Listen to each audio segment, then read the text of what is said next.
ಇವತ್ತು 6ನೇ ದಿನ ಏನ್ ಹೇಳ್ತೀರಾ ಸರ್? ನೋಡಿ, 6ನೇ ದಿನಕ್ಕೆ ಯಶಸ್ವಿಯಾಗಿ ಪಾದಯಾತ್ರೆಯನ್ನ ಮಾಡ್ತಾ ಇದ್ದೇವೆ. ಇವತ್ತು ಶ್ರೀರಂಗಪಟ್ಟಣನ ತಲುಪ್ತೀವಿ. ಇವತ್ತಿನ ನಲ್ಲಿ ಬೇರೆ ಬೇರೆ ಜಿಲ್ಲೆಯಿಂದನೂ ಕೂಡ ಭಾಗವಹಿಸಿದ್ದಾರೆ, ಮಂಡ್ಯ ಜಿಲ್ಲೆಯಿಂದನೂ ಕೂಡ ವಿಶೇಷವಾಗಿ ಭಾಗವಹಿಸಿದ್ದಾರೆ. ಈ ಒಂದು ಪಾದಯಾತ್ರೆ ಬಹಳ ಮುಖ್ಯವಾಗಿರ್ತಕ್ಕಂಥ ಉದ್ದೇಶ, ಈಗ 6 ದಿನದಿಂದ ಕಂಟಿನ್ಯೂಸ್ ಆಗಿ ನಾವು ಹೇಳ್ತಾ ಇದೀವಿ, ರಾಜೀನಾಮೆ ಕೊಡಬೇಕು, ನೈತಿಕ ಹೊಣೆ ಹೊತ್ತು ಮತ್ತು ಕಾನೂನು ದೃಷ್ಟಿಯಿಂದನೂ ಕೂಡ ರಾಜೀನಾಮೆ ಕೊಡಬೇಕು ಅಂತ ಹೇಳ್ತಾ ಇದೀವಿ. ಅದನ್ನ ಬಿಟ್ಟು ಇವರು ಮುಂದೆ ಜನಾಂದೋಲನ ಯಾತ್ರೆ ಅಂತ ಮಾಡ್ತಾ ಇದ್ದಾರೆ. 9ನೇ ತಾರೀಕು ಮೈಸೂರಿನಲ್ಲಿ ಸಭೆಯನ್ನ ಮಾಡ್ತಾರೆ. ಯಾವ ನೈತಿಕತೆ ಇಟ್ಕೊಂಡು ನೀವು ಸಭೆಯನ್ನ ಮಾಡ್ತೀರಾ, ಜನಾಂದೋಲನ ಯಾತ್ರೆ ಮಾಡ್ತೀರಾ?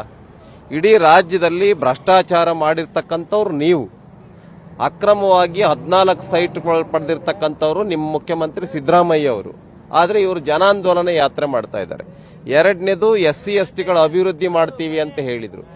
ST ಅಭಿವೃದ್ಧಿ ನಿಗಮದಲ್ಲಿರ್ತಕ್ಕಂಥ 187 ಕೋಟಿ ಹಣನ ಅಕ್ರಮವಾಗಿ ತೆಲಂಗಾಣಕ್ಕೆ ಕಳಿಸಿದ್ದು, ಬಳ್ಳಾರಿಗೆ ಕಳಿಸಿದ್ದು ಅಂತ ಹೇಳಿ ನಾವು ಬಹಿರಂಗ ಪಡಿಸಿದ ಮೇಲೆ ಅದಕ್ಕೆ ಇಲ್ಲ, ಆ ತರ ನಡೆದಿಲ್ಲ, 89 ಕೋಟಿ ಮಾತ್ರ ಹಗರಣ ನಡೆದಿರೋದು, 187 ಕೋಟಿ ಅಲ್ಲ, 89 ಕೋಟಿ ಇರಲಿ, 1 ಕೋಟಿ ಇರಲಿ, ಹಗರಣ ನಡೆದಿದೆ ಅಂತ CM ಅವರು ಒಪ್ಕೊಂಡ ಮೇಲೆ ರಾಜೀನಾಮೆ ಕೊಡಬೇಕಲ್ಲ, ನೈತಿಕ ಹೊಣೆ ಹೊತ್ತು. ಇದೇ ಜಾಗದಲ್ಲಿ ಬಿಜೆಪಿಯವರು ಇದ್ದಿದ್ರು ನೀವು ಸುಮ್ಮನೆ ಬಿಡ್ತಾ ಇದ್ರ?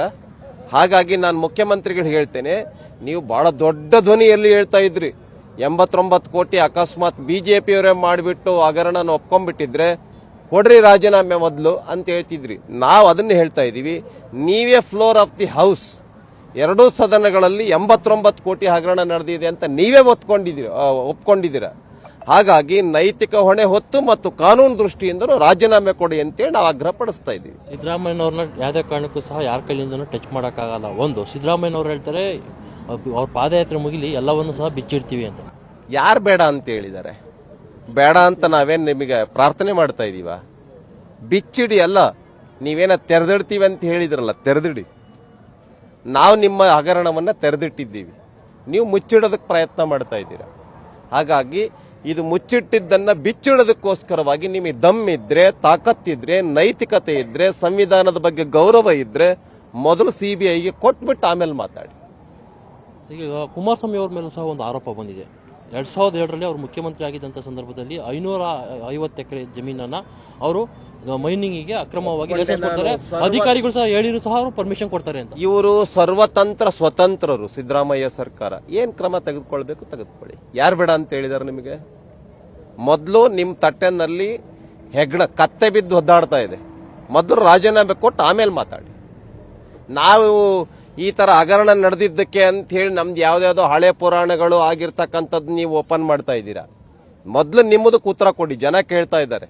ಇವತ್ತು ಪಾದಯಾತ್ರೆನಲ್ಲಿ ಇಡೀ ರಾಜ್ಯದ ಜನ 224 ಕಾನ್ಸ್ಟಿಟ್ಯೂನ್ಸಿ ಜನ ಬಂದು ಕೇಳ್ತಾ ಇದ್ದಾರಲ್ಲ. ಮೊದಲು ಸೈಟ್ ತೆಗೆದುಕೊಂಡಿದ್ದಾರೆ, 87,000 ಜನಕ್ಕೆ ಸೈಟ್ ಕೊಟ್ಟಿಲ್ಲ. ಮೊದಲು ನೀವು 14 ಸೈಟ್ಗಳನ್ನ ಹೊಡೆದಿದ್ದೀರಾ. ಅಷ್ಟೇ ಅಲ್ಲದೆ 89 ಕೋಟಿ ಹಣ ಭ್ರಷ್ಟಾಚಾರ ನಡೆದಿದೆ ಅಂತ ನೀವೇ ಒಪ್ಕೊಂಡಿದ್ದೀರಾ. ಮೊದಲು ರಾಜೀನಾಮೆ ಕೊಟ್ಬಿಟ್ಟು ಇನ್ನೇನೇನು ಬಿಚ್ಚಿಡಬೇಕು ಬಿಚ್ಚಿಡಿ ಆಮೇಲೆ. 10 ತಿಂಗಳಿಂದ ರಾಜ್ಯಪಾಲರಿಗೆ ಅವರು ಮನವಿಯನ್ನ ಕೊಟ್ಟಿದ್ದಾರೆ ಕುಮಾರಸ್ವಾಮಿ ಅವರ ವಿರುದ್ಧ ಪ್ರಾಸಿಕ್ಯೂಷನ್ಗೆ. ರಾಜ್ಯಪಾಲರು ಅದನ್ನ ಪರ್ಮಿಷನ್ ಕೊಡ್ತಾರೆ. ರಾಜ್ಯಪಾಲರಿಗೆ ಕೇಳಿ, ನಮಗೆ ಯಾಕೆ ಕೇಳ್ತಾ ಇದ್ದೀರಾ? ನೀವು ನಮಗೆ ಯಾಕೆ ಕೇಳ್ತಾ ಇದ್ದೀರಾ? ರಾಜ್ಯಪಾಲರಿಗೆ ಕೇಳಿ. ನಾವು ನಿಮಗೆ ಕೇಳ್ತಾ ಇದೀವಿ, ಈ ಎಲ್ಲ ತಪ್ಪು ಮಾಡಿದಿರಲ್ಲ, ಮೊದಲು ರಾಜೀನಾಮೆ ಕೊಟ್ಬಿಟ್ಟು ಆಮೇಲೆ ಮಾತಾಡಿ. ಇದಿಷ್ಟು ವಿಧಾನ ಪರಿಷತ್ನ ಸದಸ್ಯರಾಗಿರ್ತಕ್ಕಂಥ ರವಿಕುಮಾರ್ ಅವರ ಮಾತು. ಕ್ಯಾಮರಾಮನ್ ಜಯರಾಮ್ ಜೊತೆ ರಾಘವೇಂದ್ರ, ಪವರ್ ಟಿವಿ, ಮಂಡ್ಯ.